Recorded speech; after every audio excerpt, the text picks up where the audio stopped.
Hi friends, welcome back to our channel Village Gossip Kitchen. Friends, நம்மளோட 30 days live weight loss challenge இன்னைக்கு day 28 ஓட video. Day 28 அன்னைக்கு பாத்தீங்கன்னா நிறைய பேர் கமெண்ட்ஸ்ல ரிப்பீட்டடா கேக்குற ஒரு क्वेश्चनக்கான ஒரு வீடியோ தான் இது. உங்களுக்கு weight loss பண்ணனும் என்ன பண்ணணும். சோ இது வந்து ரிப்பீட்டடா வந்துட்டே இருக்க क्वेश्चन. weight loss பண்றதுக்காக தான் நம்ம வந்து கண்டினியூவா எல்லா வீடியோஸ் போடுறோம். டயட் பிளான் போட்டுட்டேன். ஒரு நாள்ல நான் என்னென்ன எடுக்கிறேன் அப்படிங்கறத வீடியோஸ் போட்டுட்டேன். அப்புறம் வந்து பாத்தீங்கன்னா நான் என்ன எக்ஸசைஸ் பண்றேன் அப்படிங்கிற வீடியோஸ் போட்டுட்டேன். வெயிட் லாஸ் பண்ண என்னென்ன பண்ணணும் அப்படிங்கிற வீடியோஸ் போட்டுட்டேன். ஸோ இதுல எதுலையுமே அவங்களுக்கு வந்து புரியலையா என்னன்னு எனக்கு தெரியல, இல்லை வீடியோஸ் ஃபுல்லா பார்க்கலையா அப்படின்னு எனக்கு தெரியல. ஸோ இருந்தாலும் கம்ப்ளீட்டா வந்து இன்னொரு வீடியோ கூட இதை பத்தி பேசிடுவோம் அப்படின்னு நினைச்சிட்டேன். இதுல வந்து வெயிட் லாஸ் பண்ணணும் அப்படின்னு நீங்க நினைக்கிறீங்கன்னா A to Z வரைக்கும் என்ன பண்ணணும் அப்படிங்கிறத தெளிவா நான் உங்களுக்கு சொல்லிட்டேன். ஓகே ஃப்ரெண்ட்ஸ், இப்போ வாங்க வீடியோக்குள்ளாடி போகலாம். அதுக்கு முன்னாடி நம்ம சேனலை நீங்க ஃபர்ஸ்ட் டைமா பாக்குறீங்க அப்படின்னா ப்ளீஸ் சப்ஸ்கிரைப் பண்ணி வச்சுக்கோங்க. அப்படியே பக்கத்துல இருக்க அந்த பெல் ஐகானை கிளிக் பண்ணுங்க. அப்பதான் நான் எப்போ வீடியோஸ் போட்டாலும் உங்களுக்கு நோட்டிபிகேஷன் வரும். என்னோட வீடியோஸ் எல்லாம் நீங்க மிஸ் பண்ணாம பார்க்க முடியும். குறிப்பா என்னோட வீடியோஸ் உங்களுக்கு யூஸ்ஃபுல்லா இருக்கு, இந்த கண்டென்ட் பிடிச்சிருக்கு அப்படின்னா மட்டும் நீங்க சப்ஸ்கிரைப் பண்ணா போதும். இப்போ வாங்க வீடியோக்குள்ளாடி போகலாம். ஓகே ஃப்ரெண்ட்ஸ், இப்போ பாத்தீங்கன்னா ஃபர்ஸ்ட் வந்து நீங்க வெயிட் லாஸ் பண்ணணும் அப்படின்னு பிளான் பண்றீங்க இல்லையா? ஸோ இது வந்து எதுக்காக வெயிட் லாஸ் பண்ணணும் அப்படிங்கிற தெளிவு உங்களுக்கு இருக்கும் இல்லையா? ஒன்று வந்து ஓவர் வெயிட்டா இருக்கலாம், இல்லை வந்து சின்ன சின்ன விஷயங்கள் ஒரு நோய் ஏதாவது இருக்கலாம். அதை பேஸ் பண்ணி உங்களுக்கு வெயிட் லாஸ் பண்ணணும் அப்படிங்கிற தேவை இருக்கலாம். ஓகேவா? ஸோ இப்போ எதுக்கு வெயிட் லாஸ் பண்ணணும் அப்படிங்கிறத தெளிவாக நீங்கள் புரிஞ்சுக்கோங்க. புரிஞ்சுட்டு அடுத்ததான் நீங்கள் பண்ண வேண்டியது உங்களுக்கு எவ்வளவு கிலோ குறைக்கணும் அப்படிங்கிறத தெரிஞ்சுக்கோங்க. இப்போ பார்த்தீங்கன்னா ஒரு ரொம்ப ஓவர் வெயிட்டாக இருக்க ஒரு பர்சன் அப்படின்னா வந்து அவங்களுக்கு என்ன டயட் செட் ஆகும் அப்படிங்கிறத நான் சொல்கிறேன். நார்மலாக ஒரு பர்சன் இப்போ ஒரு 4-5 கிலோ தான் குறைக்கணும்ப்பா, எங்களுக்கு கொஞ்சம் தான் குறைக்கணும் அப்படிங்கிறவங்களுக்கு வந்து கலோரி டயட் பக்கம் போகலாம். ஒரு நல்ல ஆப்ஷனாக இருக்கும். ஒரு மாதம் 2 மாதம் வரைக்கும் கூட நீங்கள் பொறுமையாக அந்த வெயிட்டை குறைச்சிக்கலாம். உங்களுக்கு எந்த உடல் பாதிப்புகளும் இல்லாம நீங்க சாப்பிடுற உணவுகள்லயே சின்ன சின்ன சேஞ்சஸ் பண்ணி நீங்க உங்களோட வெயிட்டை குறைக்கலாம் கலோரி டயட்ல. ஸோ ஒரு 4-5 கிலோ குறைக்கணும் அப்படின்னு நினைக்கிறவங்களுக்கு இதுவே நம்ம கிட்ட பொதுவா வந்து நம்ம கமெண்ட்ஸ்ல வர்றவங்க பாத்தீங்கன்னா ரொம்ப ஓவர் வெயிட்டா இருக்கிறவங்களா தான் இருப்பாங்க. ஸோ அந்த மாதிரி ரொம்ப ஓவர் வெயிட்டா இருக்கு அப்படின்னா நான் வந்து பர்சனலா வந்து கார்ப் டயட், லோ கார்ப் டயட்டை சஜஷன் பண்ணுவேன். ஒரே ரீசன் தான், நான் கலோரி டயட்டை ஃபாலோ பண்ணேன். எனக்கு வந்து ரொம்ப லாங் டைம் ப்ராசஸாக இருந்துச்சு. ஒரு ஃபங்க்ஷன் அட்டென்ட் பண்ண முடியாது.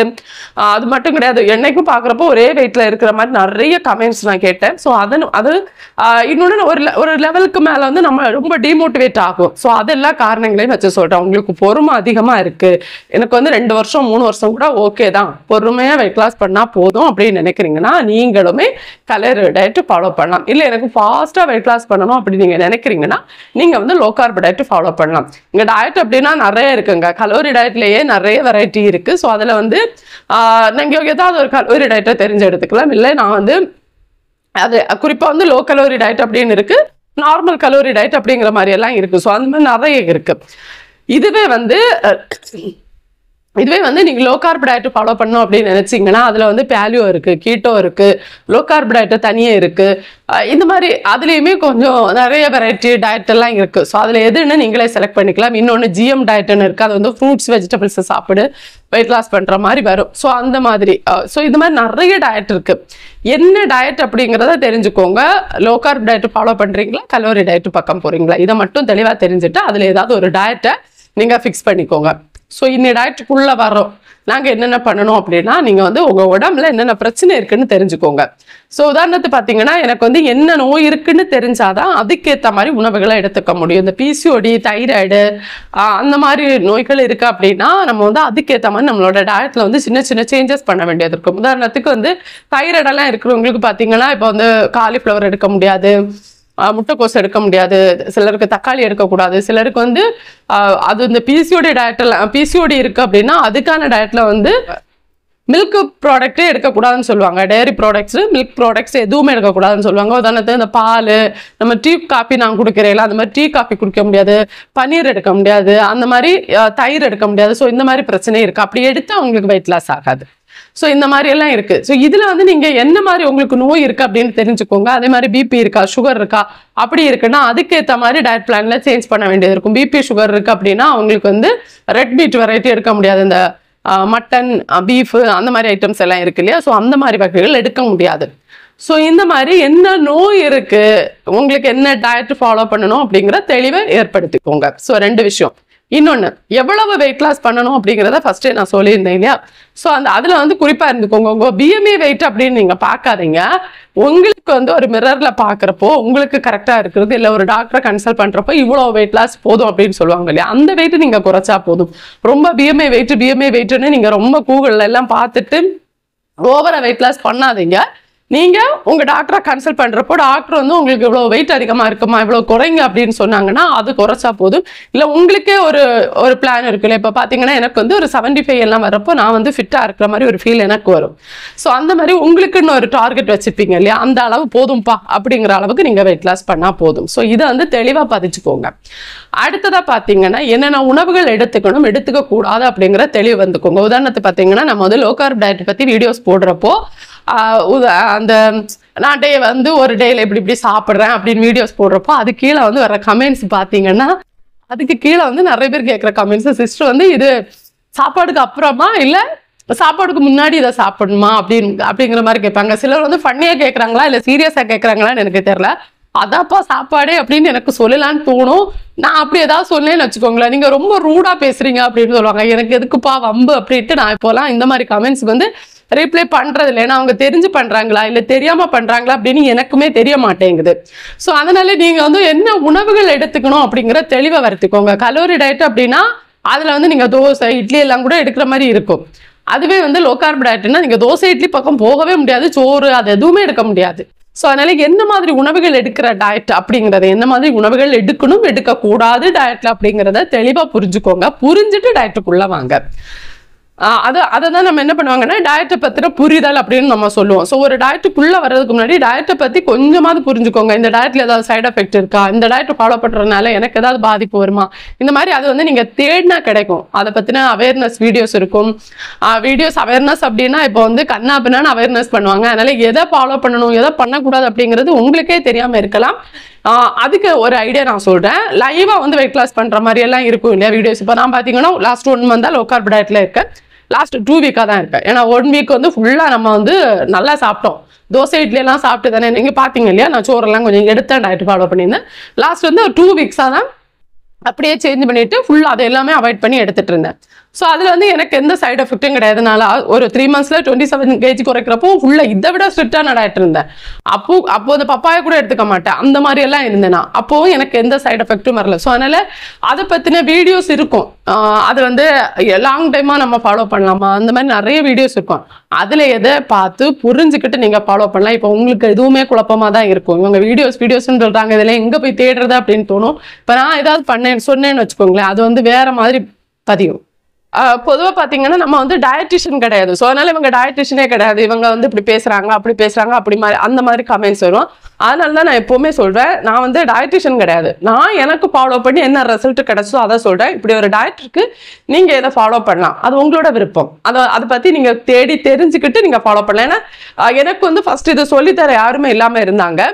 இப்படி ஒரு டயட் இருக்கு, இதை ஃபாலோ பண்ணா வெயிட் லாஸ் ஆகும் அப்படிங்கிறது சொல்லித்தர யாரும் இல்லாம இருந்தாங்க. அப்படி யாராவது சொல்லி தந்திருந்தா எனக்கு என்னோட லைஃப்ல வந்து நான் நிறைய சேஞ்சஸ் எனக்கு வந்திருக்கும், இன்னும் நிறைய விஷயங்கள் எனக்கு கிடைச்சிருக்கும். அந்த மாதிரி ஒரு என்ன சொல்ல, அது வந்து நான் நிறைய இழந்த ஒரு விஷயம். என்னோட ஓவர் வெயிட்னால நான் நிறைய இழந்திருக்கேன். அந்த விஷயத்தினால மட்டும்தான் ஒரு சேனல் முன்னாடி வந்து இவ்வளவு இதாக வந்து பேசணும், இந்த 4 பேருக்கு தெரியப்படுத்தணும் அப்படிங்கிற எண்ணம் எனக்கு வந்துச்சே தவிர, நிறைய பேர் சொல்லுவாங்க நீங்க காசுக்காக பண்றீங்க அப்படின்ட்டு. காசுக்காக அப்படி கிடையாது. நான் நிறைய இழந்த விஷயங்கள் வந்து ஓவர் வெயிட்னால நம்ம நிறைய கஷ்டப்பட்டுட்டோம், நிறைய இழந்துட்டோம். எப்படா சொன்னா நம்ம படிப்பு முதற்கொண்டு நிறைய விஷயங்கள் நான் இழந்திருக்கேன் அந்த ஓவர் வெயிட்னால. ஸோ அதை வந்து 4 பேருக்கு தெரிஞ்சு இப்படி ஒரு டயட் இருக்குப்பா, நம்ம வந்து இதை வெயிட் லாஸ் பண்ணிட்டோம் அப்படின்னா நம்மளால இதை பண்ண முடியும் அப்படின்னு சிலருக்கு எண்ணம் இருக்குல்ல, சிலருக்கு இருக்கும். நான் எல்லாரையும் அதுலேயும் சொல்லலை.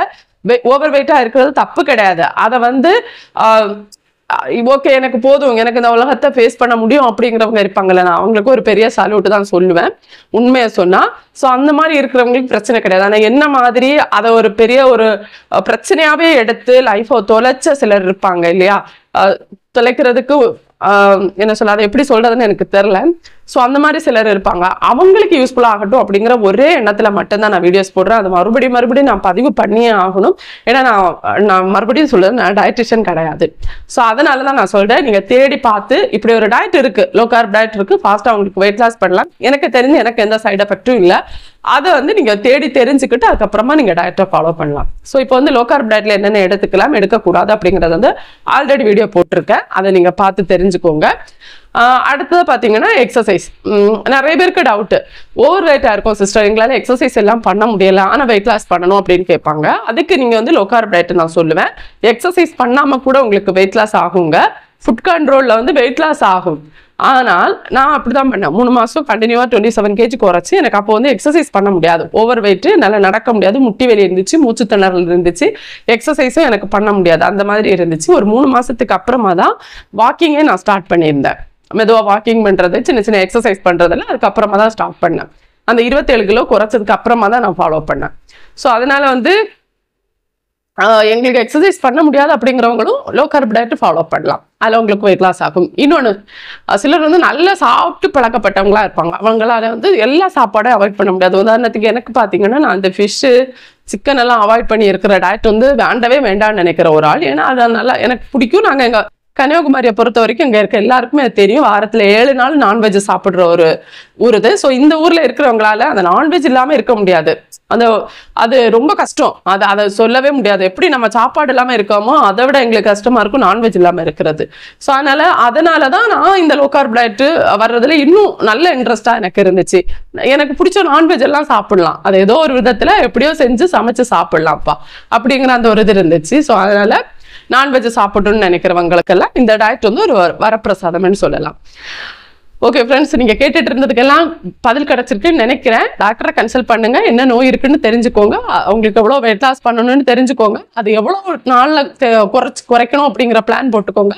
அதுக்கேற்ற மாதிரி ஃபாஸ்ட்டாக குறைக்கணும்னா லோ கார்ப் டயட், இல்லை மெதுவாக குறைச்சா போகிறோம் அப்படின்னா நீங்கள் கலோரி டயட்டுக்கு போகலாம். ஸோ அதை பற்றி தேடி தெரிஞ்சுக்கிட்டு கூட நீங்கள் ஃபாலோ பண்ணலாம், இல்லை ஒரு டயட்டிஷியனை கன்சல்ட் பண்ணி கூட ஃபாலோ பண்ணலாம். நம்ம சேனல்லே நான் ஃபாலோ பண்ணுற வீடியோஸ் எல்லாம் எப்போவுமே போட்டுட்டு தான் இருக்கேன்.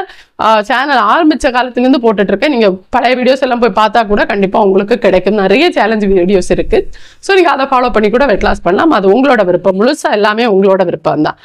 இன்னையோட வீடியோ பார்த்தீங்கன்னா ஒரு சின்ன vlog தான் கொடுத்துருக்கேன், ஃபுல்லாக பாருங்க, உங்களுக்கு பிடிக்கும்னு நினைக்கிறேன். அப்புறம் ரொம்ப முக்கியமாக நான் கேட்கணும்னு நினைச்சது, உங்களுக்கு நான் போட்டுட்டு இருக்கேன் இல்லையா அந்த சமையல் வீடியோஸ் vlog எல்லாம் சேர்த்து போட்டுட்டு இருக்கேன் இப்போதைக்கு, அது உங்களுக்கு ஓகேவா இல்லையா அப்படிங்கிறத மறக்காம கமெண்ட்ஸ்ல சொல்லுங்க. நான் தொடர்ந்து அந்த மாதிரி வீடியோஸ் போடலாமா வேண்டாமா அப்படிங்கிறத கமெண்ட்ஸ்ல சொல்லுங்க. ஓகே ஃப்ரெண்ட்ஸ், இப்போ வீடியோ ஃபுல்லாக பாருங்க. வழக்கம் போல் ஃபஸ்ட்டு வந்து டீ போடுறது தான். நம்ம வந்து இப்போது இன்றைக்குமே கவர் பால் தான், வீட்டு பால் கிடச்சிட்டு இருந்தது, இப்போ கிடைக்கல. ஸோ கவர் பால் தான், எனக்கு சுத்தமாக பிடிக்காது கவர் பால், வேறு வழி இல்லை. அடுத்ததாக பார்த்தீங்கன்னா இன்றைக்கி வந்து ஞாயிற்றுக்கிழமை கொஞ்சம் லேட்டாக தான் எழுப்புறேன், என்னைக்கு இதே தான் சொல்கிறேன். ஸோ ஃபஸ்ட்டு பார்த்தீங்கன்னா வெங்காய சட்னி செய்கிறதுக்காக கடுகு தாளிச்சிட்டு அதில் வந்து உளுந்து கடலைப்பருப்பு ரெண்டும் போட்டு ஃபஸ்ட்டு கொஞ்சம் வதக்கிக்கிறேன்.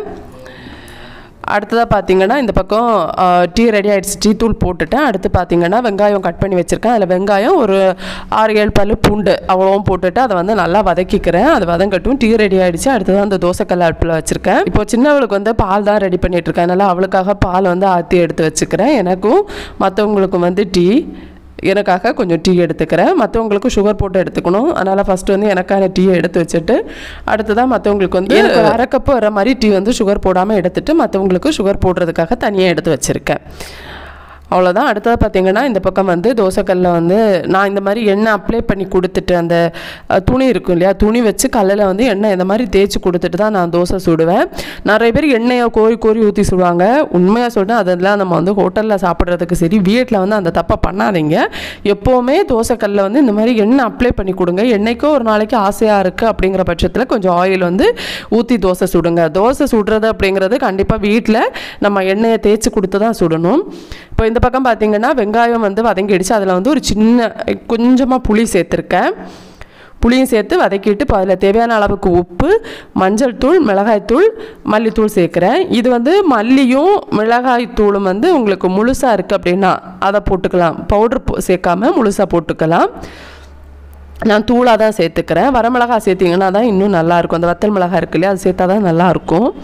இப்போ அதோட பச்சை வாசனை போகிற வரைக்கும் லைட்டாக வதக்கிட்டு அதை வந்து ஆறுறதுக்காக விட்டேன். இந்த பக்கம் தோசை வந்து ரெடி ஆகிட்டுருக்கு, வதங்கிடுச்சு. இப்போ இதை ஆறட்டும். இப்போ ஒரு மிக்ஸி ஜாரில் இதை போட்டு அப்படியே வச்சுட்டோம் அப்படின்னா இது அப்படியே ஆறிடும்.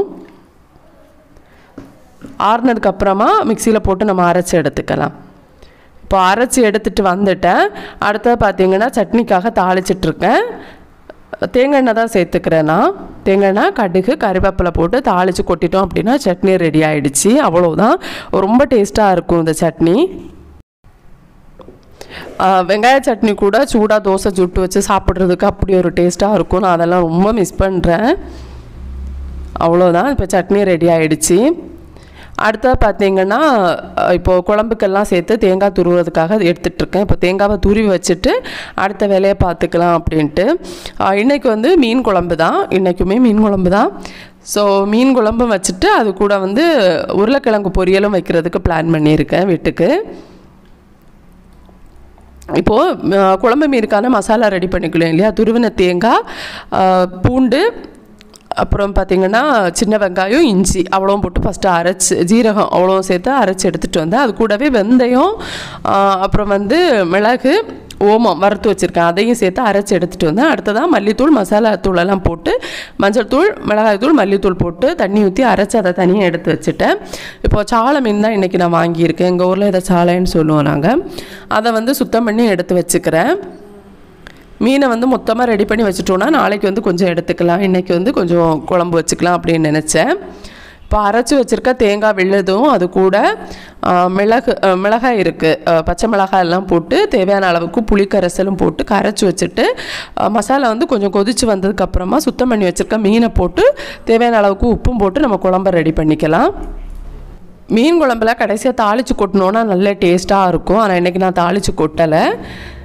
அவ்வளோதான். மீன் வேகட்டும். இந்த பக்கம் பார்த்திங்கன்னா ஹஸ்பண்ட் வந்து உருளைக்கிழங்கு, வெங்காயம், அப்புறம் சின்ன வெங்காயம், பூண்டெல்லாம் வாங்கிட்டு வந்திருந்தாங்க, தக்காளி எல்லாம். அதையெல்லாம் எடுத்து ஓப்பனில் வச்சுட்டு அது வைக்க வேண்டிய ட்ரே பார்த்திங்கன்னா ரொம்ப அழுக்காக இருந்துச்சு. ஸோ அதை கழுகலாம் அப்படின்ட்டு ஆல்ரெடி 2 ட்ரே வந்து கழுவுறதுக்கு போட்டு 2-3 நாள் ஆகிடுச்சு. ஸோ அதையெல்லாம் எடுத்து ஃபஸ்ட்டு அதை நல்லா க்ளீன் பண்ணி எடுத்துக்கலாம் அப்படின்ட்டு இப்போ சுத்தம் பண்ண போயிருந்தேன். இதை சுத்தம் பண்ணி எடுத்து வச்சுட்டோம் அப்படின்னா நாளைக்கு வந்து எல்லா மசாலா எல்லாம் நம்ம உருளைக்கிழங்கெல்லாம் கொட்டி தனியாக எடுத்து வச்சுக்கலான்னு நினச்சேன். அடுத்த பார்த்திங்கன்னா உருளைக்கிழங்கு பொரியல் செய்ய போகிறேன்.